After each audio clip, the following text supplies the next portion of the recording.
This video is for education and sensitization purposes only. Abuse of children online is rampant, and it is imperative on all of us to protect our children globally. I hope the information which you get from this video will be informative to help you know how to better protect your children online. Welcome. Welcome to Laye and Lucy TV. Thank you for joining me today, Leah. Today we are talking about sexual offenses against children in Kenya with a focus on online predation and the recent proposal of the Presidential Task Force to introduce chemical castration for convicted offenders. So to help me unpack this topic, I have my longtime friend and lawyer, Leah. Leah, you are so much welcome, and I'm so honored that you are able to be with me today. Could you introduce yourself briefly to our viewers? Thank you, Lucy, for having me on your channel. Hello, viewers. My name is Leah Mati. I prosecute criminal matters at the Milimani Children's Court in Kenya. But I've been an advocate in prosecution for a period of 12, 13 years now. Looking forward to this conversation. Thank you so much for the brief introduction, Leah. So you prosecute cases daily. So that is the grounding I want to start with. So over the past few years, reports of sexual offenses against children in Kenya appear to be rising, especially linked to the online spaces. So from your experience, what patterns of these online predations are standing out most? Yes, I joined the Children's Court 3 years ago, and for me, it has been a learning curve. Initially, I joined at the time when these online cases were starting to crop up. And at that time, the only one we knew about was the sharing of CSAM, child sexual exploitation material. But over time, that has evolved to worse cases of child pornography, extortion, cyberbullying. I made a few notes because there are quite a number. Sure, we have what we call online grooming, sexualism, child trafficking. Now then, these are offenses which happen online, but outside of that, we have what happens offline, which a lot of times manifests as defilement of children. So the patterns cut across board depending on what day of the week it is, I must say. Yeah, and probably how the mind of the offender is skewed. So maybe for our viewers, when people hear online predator, they could probably often picture a stranger in a dark room behind a laptop or a computer. In reality, who are these offenders based on your experience, and how do they gain access to our children out here? They are actually right. The real perpetrators, online sex exploitation of children is a transnational crime. The real perpetrators are online predators in a dark web. But how they perpetrate this offense is by using familiar people who are familiar to a child to exploit that child. So we could be talking about, we've had cases of mothers, yes, I know, mothers, nannies, caretakers, aunties, friends of mom. People who are familiar with the child are usually groomed by the perpetrator, and over time they eventually end up violating these children. So yes, the predator is online in a dark web, yes, but the real person who gets the child is someone who actually is familiar with the child, familiar relations. So essentially what you're saying is that a person who is close to the child is the one who actually introduces this child to that predator on the other side of the web. Yes, and we'll get to the reasons why this comes to be, why this happens. Maybe you can now, yes, sure. Usually these predators leverage on this person's vulnerability. Sometimes, I don't know if you've heard of these jobs online. Even this nanny does not usually know that they are actually being exploited. They hear of jobs online, and that's when the grooming starts. So usually the online predator grooms the nanny into getting them to send their own nude pictures. And then over time, of course, they usually send money in exchange for for whatever they're asking for. It's a business. Whether or not it's legal or illegal is a whole debate for another day for the adult. But now when they bring in the child, that's where us as prosecutors draw the line. And that's what is an offense, and I believe around the world. The risk sits right in our home spaces, the risks of this child being abused, extorted, and linked to all other predators globally sits right in our spaces. Right in their bedrooms, right on their iPhones, right on their iPads, right on their tablets. As long as a child can access the internet, they are likely to be abused and exploited by these perpetrators.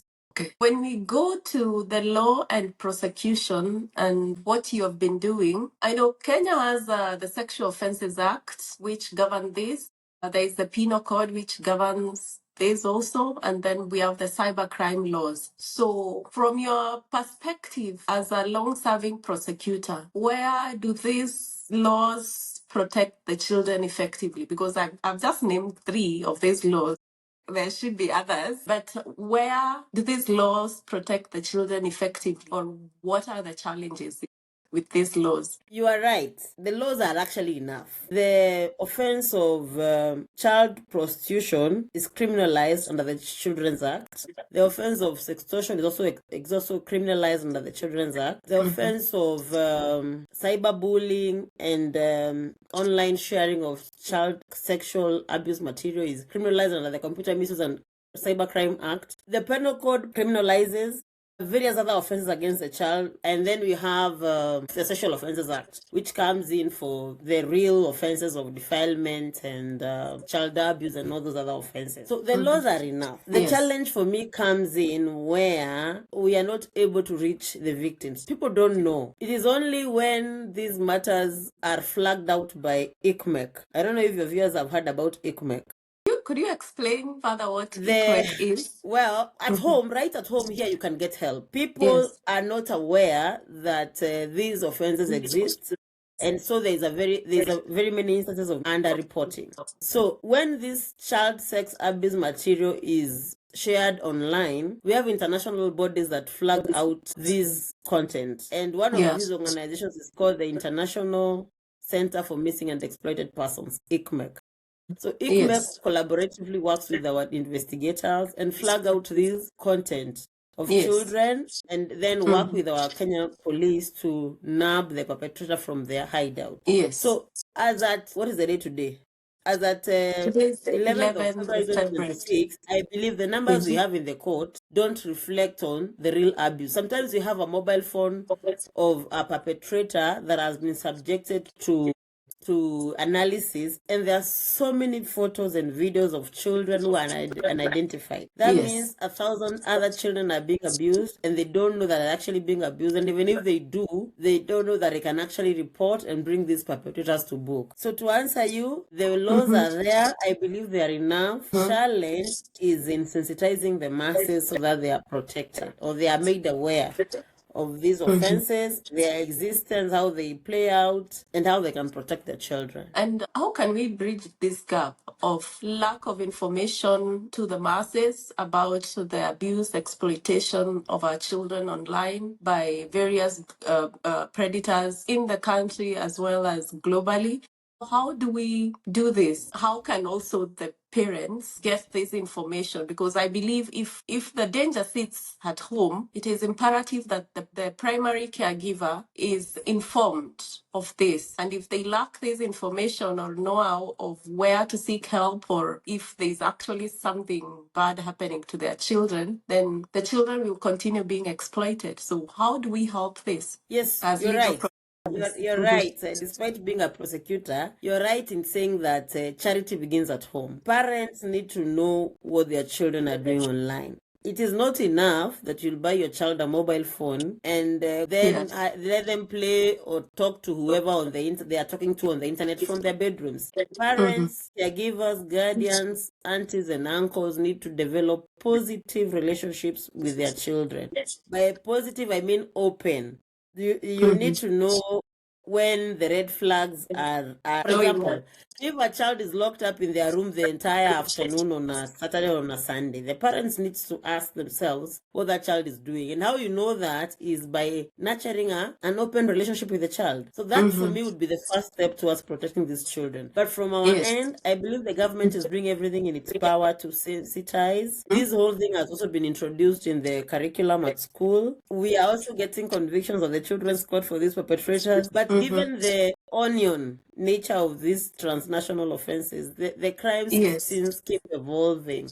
What was the simple sharing of sesame has now turned into sextortion, cyberbullying, and this, for your information, Lucy, is for boys and girls. Traditionally, it is the girls who are being abused, but we are continually seeing that the boy child is equally prone to exploitation in this sense.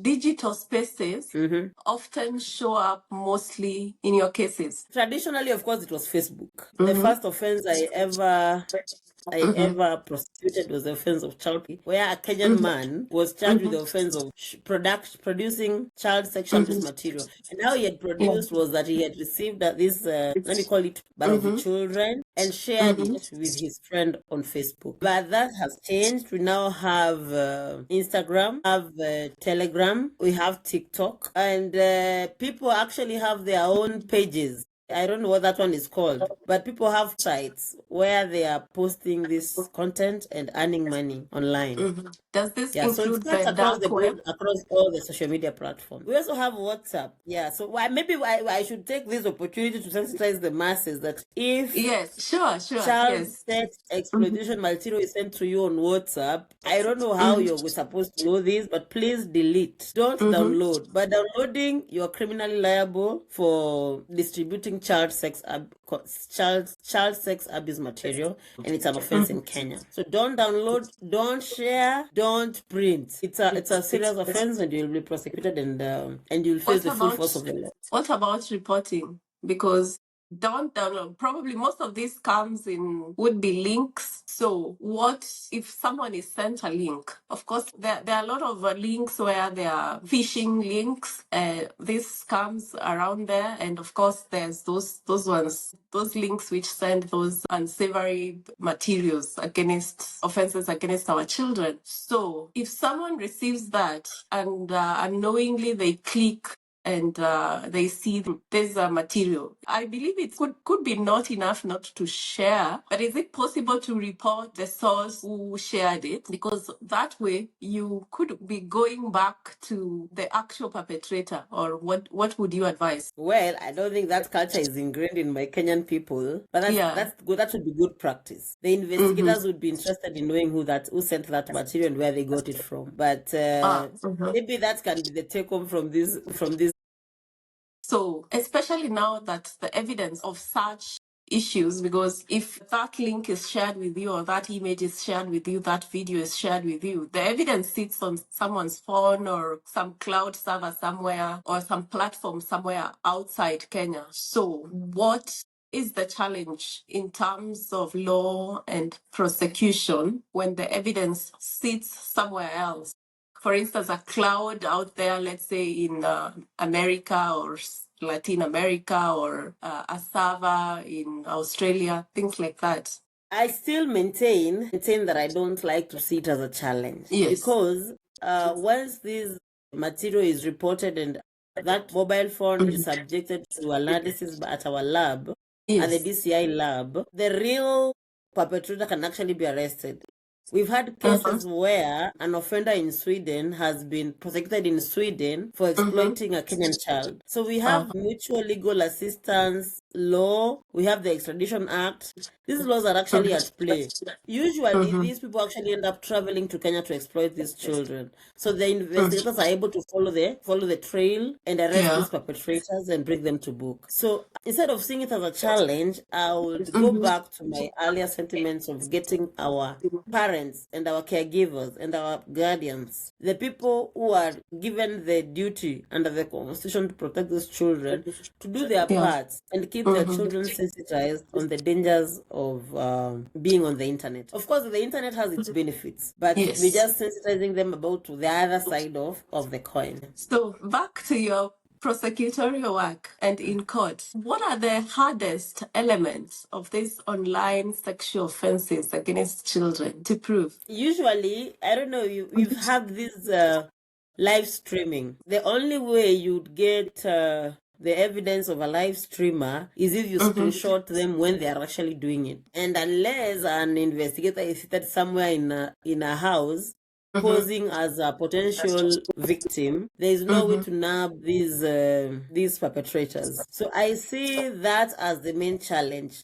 The only way we've secured that evidence is if the perpetrator is on the police radar and Yes. they are nabbed while live streaming, and the police are able to secure that evidence by either taking screenshots of the child being exploited or by catching them in the act. That's the only instance you'd get to prosecute that matter to finality. The other hard nut to crack is in the failure to get victims. Besides the one that is saved from this exploitation, usually we even had a case of a caretaker who really abused children over time. But children didn't know that they were being abused, or they were not sensitized enough. Or the caretaker kept giving them sweets and goodies and cookies.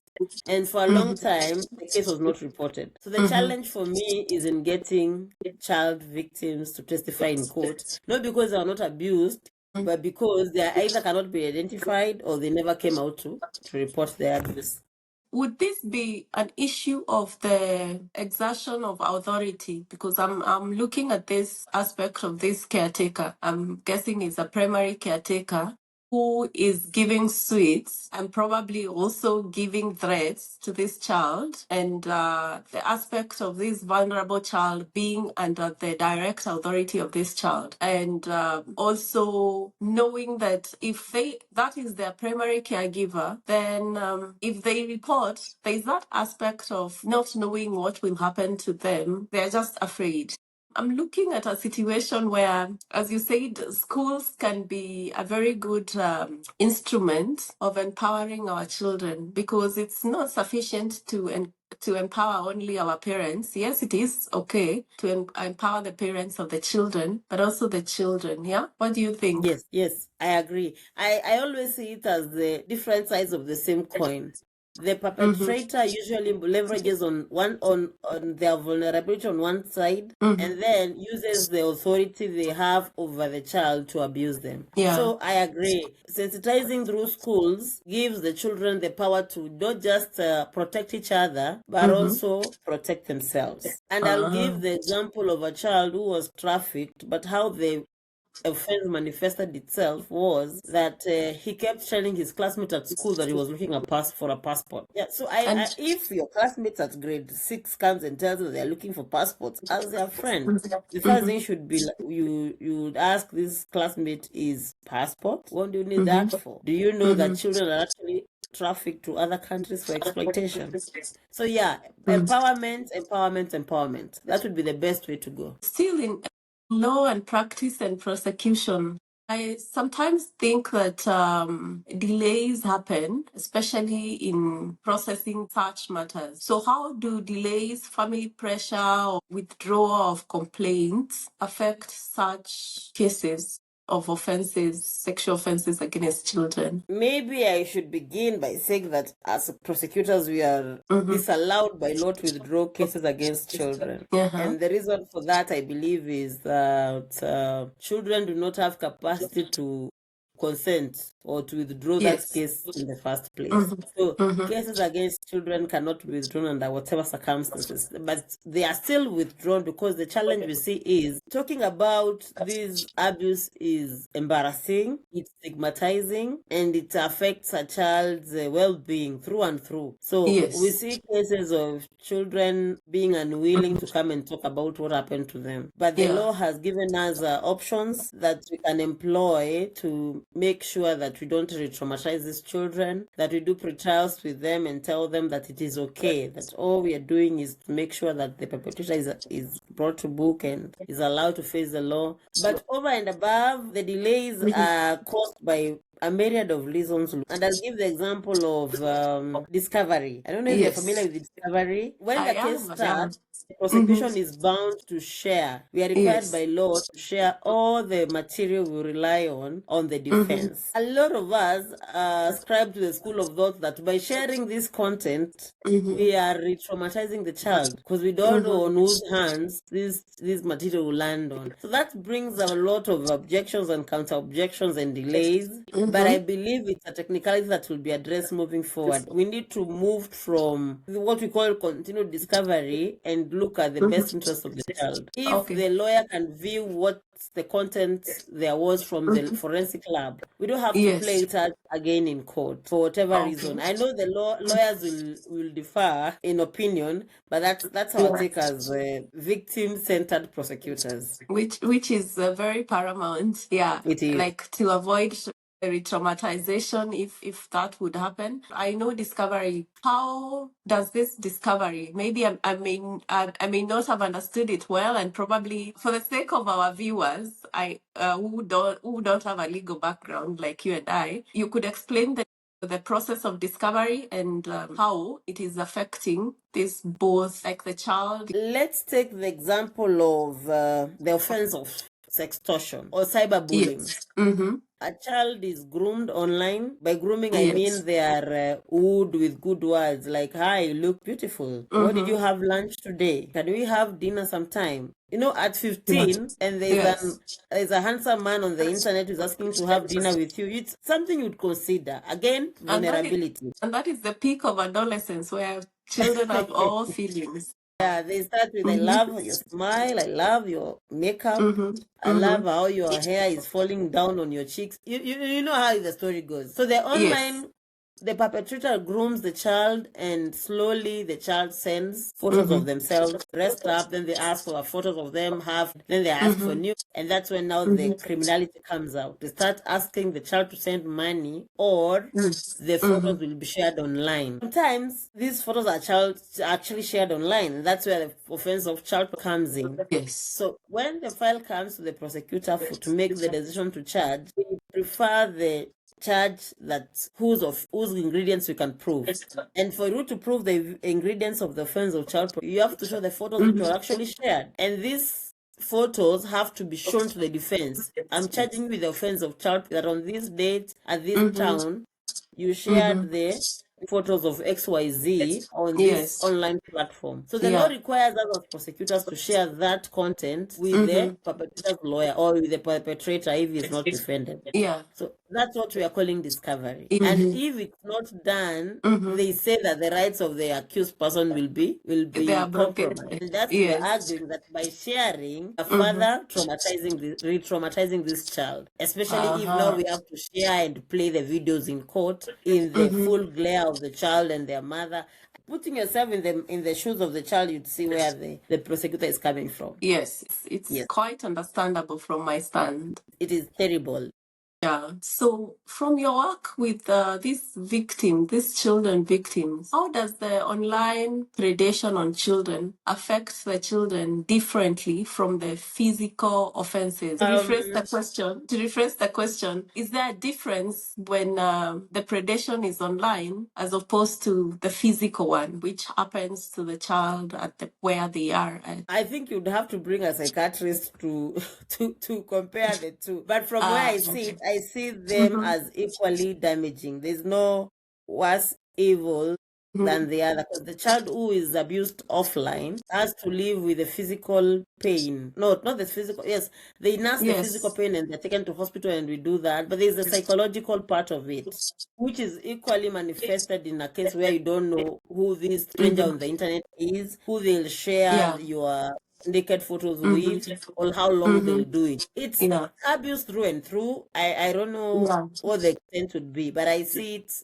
equally damaging whether it's done online or done physically. And what myths about child victims have you encountered in courtrooms or police stations or gender-based offices where you frequent? What are those myths out there which we would want to dispel about these children victims? Top of my mind is that it is only girls who can be abused. Men, African boys are taught to be men. Once they reach a certain age, they're supposed to fight for themselves, and they're not allowed, or they actually are not vulnerable, but they actually are. Boys are being abused, and the numbers are rising at the same rate as the abuse of the girls. The second myth is that children who are abused are delinquent. And I'll give the example of a girl who falls out with a teenage girl, I must add, teenage adolescent girl who falls out with her mother because she did not wash dishes, or You know what happens at teenage? Yes. And usually, a mother who is not empowered ends up rebuking this child and sending them away. Yes. And that's where the downward spiral begins, because this girl ends up going to her boyfriend, stranger they met online, whose phone number they had, I don't know from where, and they actually end up being abused. So I don't know how we'll bank these myths over time and tell mothers to stay woke. I don't know how you'll I still maintain that you need to bring a psychiatrist on board, psychologists, so that our mothers are empowered on emotional intelligence and all these other things, that they actually are made aware that a small outburst can cost.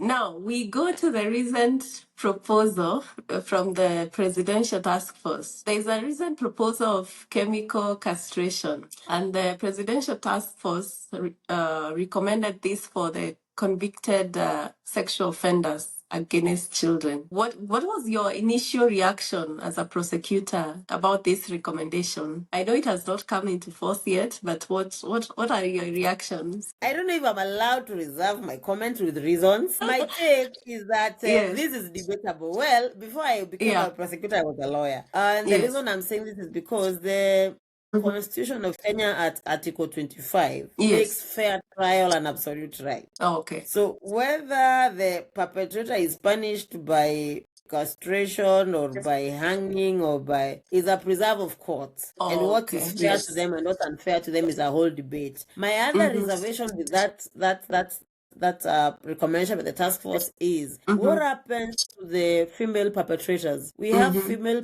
perpetrators who are accessories before, during, and after the fact. After the fact, yes. What would be the equivalent for them if we castrate our men? Yes. So I think it's food for thought. My personal conviction has always been that the best punishment for these perpetrators would be to compensate the victim. If the perpetrator earns money from their work and they have wealth, the asset, we have a law to protect victims. It's called the Victim Protection Act. It allows the court to order that proceeds of these crimes be possessed and given to victims of the offenses. That for me would be the best punishment to these victims. Whether or not they can be castrated or hanged can happen later, but at the onset, I feel that the best way to give the victim a hug is to assure them of a better life in future despite of what happened to them. Seeing that they are children and that they have a whole life ahead of them. The recommendation of this task force, one of the rationale is to prevent recidivism, where you see there are repeat offenders who are doing the same thing, they are prosecuted, they are convicted, they serve their sentence, they come out and they still do the same thing. So the rationale was for those repeat offenders. So from your experience, do such severe, like the one which is being proposed, such severe penalties deter such repeat offenders? Lucy, if I'm being honest, that has always been my conundrum, because the Sexual Offences Act sets very strict penalties for offences, especially against children. Yes. Depending on the age of the child, the perpetrator can even get life imprisonment. And for their information, Section 124 of the Evidence Act does not require us to adduce evidence of any other person. The child can testify, and if in the court opinion he's telling the truth, the perpetrator is convicted. But despite this, the cases of child exploitation are on the rise. So I don't know if it's a question of ignorance. I don't know if it's the girl child who is not empowered. I don't know if the men are not aware that these are actually offenses. There's a gap there that I feel needs to be filled by all the stakeholders, because we keep getting cases of congestion in prisons if something is not done. Every day at my station, we get a sexual offense case. And an elderly, by elderly I mean after 25, a relatively old man is charged with the offense of engaging in sex with a child, either online or offline. That one is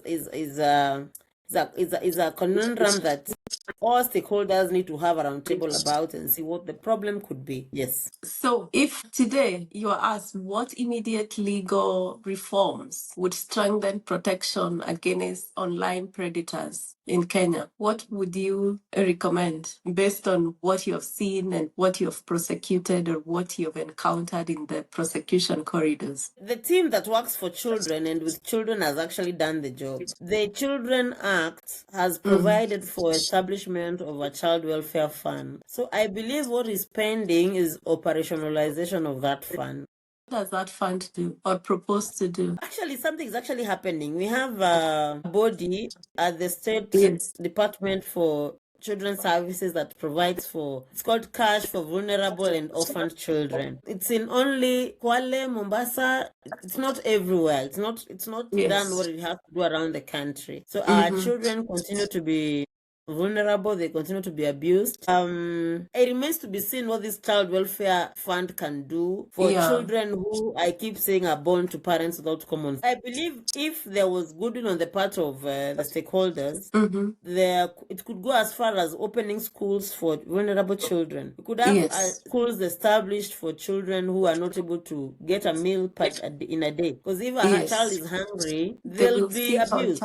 Someone will offer to buy them tea and donuts, and they'll be abused. So maybe the stopgap measure would be to start schools for such children. Could even be bold, age appropriate institutions to help these children. I believe that would be the best intervention moving forward. Yes. My other question relates to technology companies. I know they play a central role in this online issues. What responsibilities should the law place on them, and how strong should the enforcement be on these online technological companies which provide platforms for people? I like giving the example of WhatsApp, and we must commend them. WhatsApp has introduced this feature of Meta. If you went to that feature today and typed out, that content would not be made available. I'm not sure of any other platforms that have done the same, but WhatsApp already has done what they have to do. And I would ask the sisters and the brothers to follow suit, because for some of those other technological companies, we have to go to court. Investigators have to go to court and seek orders to investigate those accounts or to have them pulled down. The Communication Authority of Kenya also does this. It helps with pulling down this material. But I would, if I had a way, I would ask these other technological companies to borrow a leaf from WhatsApp and stop this menace. We are winding up, and the question is personal. You deal with the most disturbing crimes in this justice system, crimes against children. What keeps you committed to your work as you encounter these grievous things which are done against children? I was in the High Court for the longest time. I used to prosecute murder cases and to oppose or concede to appeals from the lower court. And I thought it was interesting until I came to the children's court. So what keeps me going is that my quest is to protect just that one child. So I really feel happy when I am part of the process that saves just one more child from any further abuse. And the reason for this is that unlike adults who are fighting each other at the High Court, at least an adult is able, you can measure the mens rea in an adult, you can measure their propensity to commit a crime. Sorry to use legal jargon. But for children, children are so impressionable. Children are so vulnerable. I go back to my days as a child, and there is so much I didn't know. There was so much. Children are so naive. So you can imagine if someone now takes advantage of that and abuses that child. I really find it inspiring that I can actually save just that one child from any further abuse, and to assist her in getting justice by getting the perpetrator brought to book and punished, whatever we perceive punishment to be. As we end, what is that one assumption parents, teachers, primary caregivers, policymakers need to drop about children abuse in the digital age? I don't know if it's an assumption, but all of us have Wi-Fi in our homes. We are all aware that the internet is not safe. I would not see it as an assumption. People actually know that Well, there's a percentage of Kenyans who don't know that the internet is not safe, and they need to know that it is not. They need to know that it is not safe and do what they need to do. But for those of us who have Wi-Fi and see it as a need to go an extra mile and sensitize our children about the potential dangers on the internet. You see the way they protect children. If you walk with a child into a mall, you're always aware that there can be physical harm. That should be the same attitude with the online space. Yeah. Thank you so much, Leah, for gracing this show today. Thank you, Lucy, for having me. So that you could come and share the knowledge and help protect that one child here in Kenya. To our viewers, thank you for tuning in today. If you enjoyed our discussion with Leah, like, comment, share, and I hope to see you in the next episode. Bye.